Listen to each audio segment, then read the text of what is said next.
Hello again. In the aftermath of the disorder which followed the Southport tragedy last summer, the expressions two-tier policing and two-tier justice began to be used, first on social media and then also in the newspapers. The idea was that white people with supposedly right-wing views were being treated with greater severity by the police and courts, with those whose origins lay outside this country. For some, this phenomenon was unmistakably real, simply a matter of observation.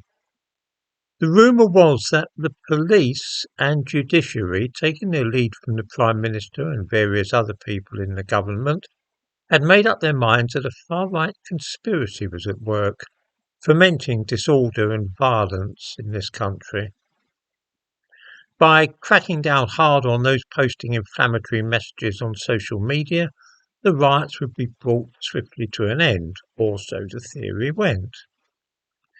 Of course, we know now that there was no far-right conspiracy, and all the events which followed the dreadful death of the three little girls in Southport were simply the spontaneous outpourings of anger and pent-up fury at the lax immigration policy which, it was claimed, had brought about the situation which we now face.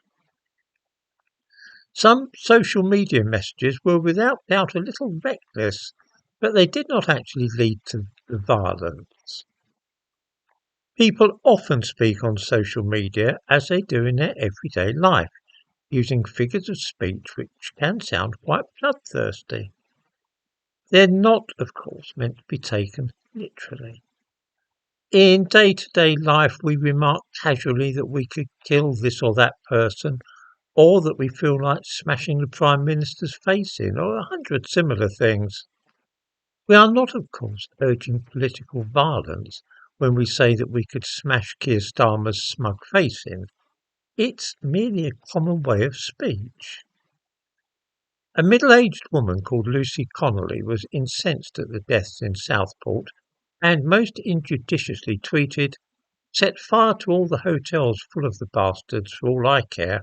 While you're at it, take the treacherous government and politicians with them." Was she really urging arson and the murder of Keir Starmer's cabinet? Of course not. It was florid and very unwise exaggeration. The tweet only remained up for 3.5 hours before she deleted it, realising that it was probably a little hasty of her to say such a thing.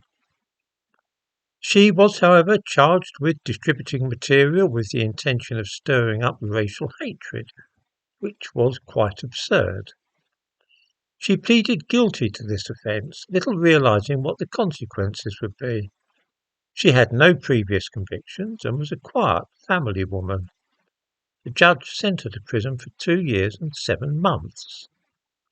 In the description to this video, I provide a link to the transcript of the judge's remarks when sentencing her. I'm not about to give a list of blood-curdling things which I have myself said in the past, to the effect of what I would like to do to this or that person or institution. I'm guessing that we have, in the heat of the moment, most of us, suggested aggressive and even murderous courses of action. Nobody was likely to set fire to a hotel, or indeed overthrow the government, as a result of the tweet made by Lucy Connolly. This sentence upon her was pure revenge by the establishment on any white person who dared to express strong feelings about Southport. Tomorrow, Lucy Connolly appears in court, appealing against the length of the sentence, and it is to be hoped that she is immediately freed.